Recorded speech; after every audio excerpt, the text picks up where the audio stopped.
let's take it a step back. Why is this happening? Because when I got a call from Sam a couple of weeks ago about this, I said, mate, it sounds like what's happened to my mate Bashara. He runs Fundo, great short-term loan company. Yep.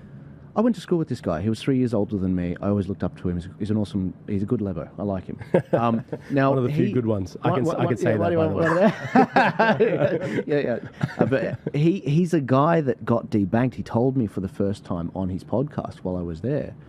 And it's like, why? It's not crypto. It's not gold. See, there's a bit of a tainted reputation with this stuff.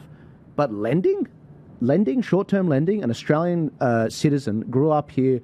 You know, his family's here. He's set up this company. It's not even like one of these different asset types. I don't know if you ended up speaking. If I can just take 20 seconds of your time, I apologize for interrupting this clip.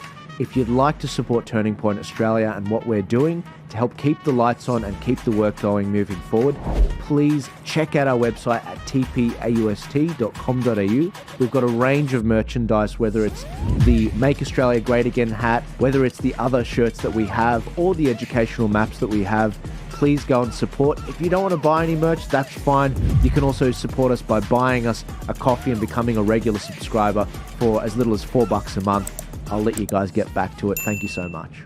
I might not have connected. Yeah. But why is this happening? He thinks it's because of the anti-money laundering laws. The banks are overcorrecting. Is that really what's the situation? Absolutely. So we've been looking into this a lot. There's been cases in the past where other bullion dealers have experienced similar things. And essentially coming down to it, the government has passed this AML, anti-money laundering, counter-terrorism financing legislation, and they've put the onus on the banks to be the police. Right. So the banks have these huge compliance costs with following the law that the government has pushed on them. And for companies like ours that see really large transaction volumes, and this is the key as well, I'm debt-free. I don't have any debt. I don't have a mortgage. I don't have a line of credit. I have nothing, zero debt.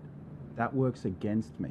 When you look at the refineries that I've been speaking to or other bullion dealers, I ask them, hey, this is happening to me. How do you guys still have accounts?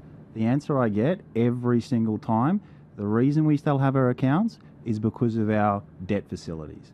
I have, speaking to my refinery, he's been debanked from 3 different banks. He's on his last bank now. The reason that he's still there after the time he's been is because he's got 3 mortgages with these guys and then a bunch of other loans as well. He is a profitable client to them. Right. So if somebody like me, where loads of funds flow through the account from clients in, out to refineries and suppliers, et cetera, I'm not a profitable client. I hold zero debt. They make $0 in interest income off me, and they have these huge compliance costs. Thank you so much for watching the show. I hope you enjoyed this particular clip. If you want to support this show and keep the lights on and support everything we're doing at Turning Point Australia, please head to tpaust.com.au, where we've got hats, we've got shirts, we've got maps. And if you don't want to buy any merch, that's perfectly fine. If you want to just buy maybe a cup of coffee a month for as little as $4 a month, you can help us get a small, long black to actually support the show and actually keep things going. Thank you guys so much for your support. Please remember to like, share, comment, and subscribe. I'll see you later.